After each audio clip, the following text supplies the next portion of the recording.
आपने ये जो संधारित्र धारिता वाला चैप्टर चल रहा है, पहली यूनिट का चौथा चैप्टर, इसमें आपने पढ़ा है कि धारिता क्या होती है और चालक की स्थितिज ऊर्जा। उसी क्रम में आगे टॉपिक है आवेशों का पुनर्वितरण तथा उभयनिष्ठ विभव, redistribution of charges, common potential. आवेश का फिर से बंटवारा। दो चालक हैं ए और बी, इन पर अलग अलग आवेश है, इनकी धारिताएं अलग अलग हैं, विभव अलग अलग हैं। माना पहले चालक को दिया गया आवेश Q1 है, दूसरे को Q2, पहले की धारिता C1, दूसरे की C2, और इन आवेशों की वजह से चालकों के विभव हैं V1 तथा V2। तो इन राशियों में संबंध होगा Q1 = C1V1, Q2 = C2V2। अब इन चालकों को हम किसी एक चालक तार से आपस में जोड़ दें तो क्या होगा, तो इनके बीच आवेश का पुनर्वितरण होने लगेगा, दैट इज दोबारा से बंटवारा। जैसे आप जानते हो कि दो बर्तन होते हैं, उनमें वाटर भरा हुआ है, पानी है, और अलग अलग लेवल है उसके, एक में ज्यादा ऊंचा तल है, एक में नीचा तल है। यदि इनको बर्तनों को किसी नली से इंटरकनेक्ट कर दिया जाए तो जो जल है वो जिसमें ऊंचा तल है उससे नीचे तल की ओर जाने लगेगा, और तब तक जाएगा जब तक कि दोनों में ये लेवल जो है इक्वल ना हो जाए, अर्थात जल ऊंचे तल से नीचे तल की ओर बहता है। इसी प्रकार जो आवेश है वो आवेश सदैव अधिक विभव वाले चालक से कम विभव वाले चालक की ओर बहता है, और तब तक बहता है जब तक कि इन दोनों चालकों के विभव इक्वल ना हो जाएं। उसी विभव को हमने एक नाम दिया हुआ है उभयनिष्ठ विभव, कॉमन पोटेंशियल, एक जैसा पोटेंशियल। तो उस समय ना V1 होगा ना V2 होगा, B विभव होगा।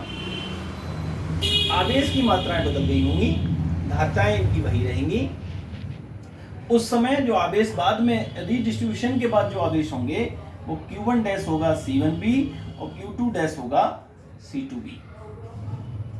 यहां जो B है वो क्या है, उभयनिष्ठ विभव।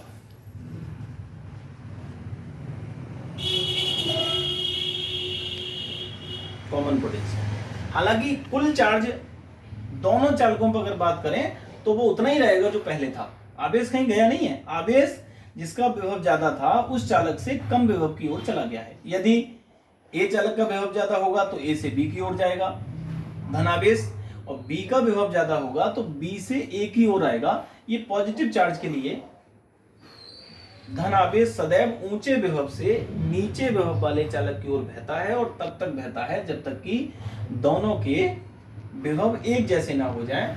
उसी विभव को हम कहते हैं उभयनिष्ठ विभव, कॉमन पोटेंशियल। इस दौरान हम ये भी ज्ञात करेंगे कि एक चालक से दूसरे पर कितना आवेश चला जाता है, और जब ये विभव जिनके इक्वल हो जाते हैं उसके बाद आवेश का जो प्रवाह है जो तार में बीच में चल रहा था वो बंद हो जाता है। आवेश तभी चलेगा जब दोनों चालकों के बीच में विभव में अंतर होगा, अर्थात आवेश का चलना विभवांतर पर डिपेंड करता है। और आवेश जब तार में चलता है तो उस समय जो ऊष्मा क्रिएट होती है उससे दोनों चालकों की जो पहले ऊर्जा थी स्थितिज ऊर्जा और बाद की ऊर्जा में अंतर आ जाता है, ऊर्जा की हानि भी निकालेंगे। बहुत सरल सा टॉपिक है, नाम है इसका आवेशों का पुनर्वितरण। नाम में ही क्या लग रहा है, दोबारा से बंटवारा। जो पहले चार्ज थे वो ना होके फिर से बंटवारा। तो जो कुल विभव रहेगा जो बाद में जो हुआ है उभयनिष्ठ विभव, उसका फार्मूला बन जाएगा कुल आवेश दोनों चालकों का बटे कुल धारिता। कुल आवेश Q1 प्लस Q2 और कुल धारिता C1 प्लस C2। Q1 की जगह C1V1, C2V2 upon C1 plus C2।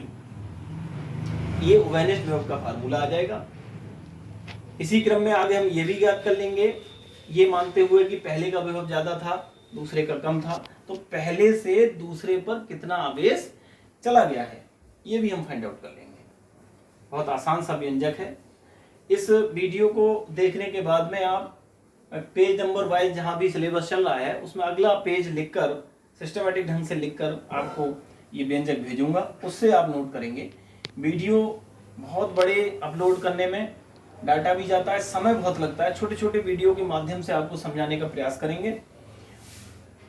Topic को आप पहले धैर्यपूर्वक समझेंगे, फिर नोट करेंगे, और जैसे जैसे आपके क्लास टीचर आपके नेम भेज रहे हैं ग्रुप पर कि इतने बच्चे आ जाइए, वो आप कॉपी लेकर आते रहिए और अपनी कॉपी बीच बीच में दिखाते रहिए कितना आपने वर्क कर लिया है, किस प्रकार किया है। कोई समस्या आ रही है तो आप बीच में फ़ोन कर सकते हैं या ग्रुप में आप लिखकर भेज सकते हैं कि सर ये टॉपिक समझ में नहीं आया, कुछ छूट गया हो, तो वो आप डिस्कस कर सकते हैं। तो पुनर्वितरण समझने के बाद में उभयनिष्ठ विभव समझेंगे, फिर स्थानांतरित आवेश की मात्रा और आवेश के आदान प्रदान से दोनों चालकों की ऊर्जा में क्या हानि हुई है, ये मैं आपको आगे समझाऊंगा। Thank you.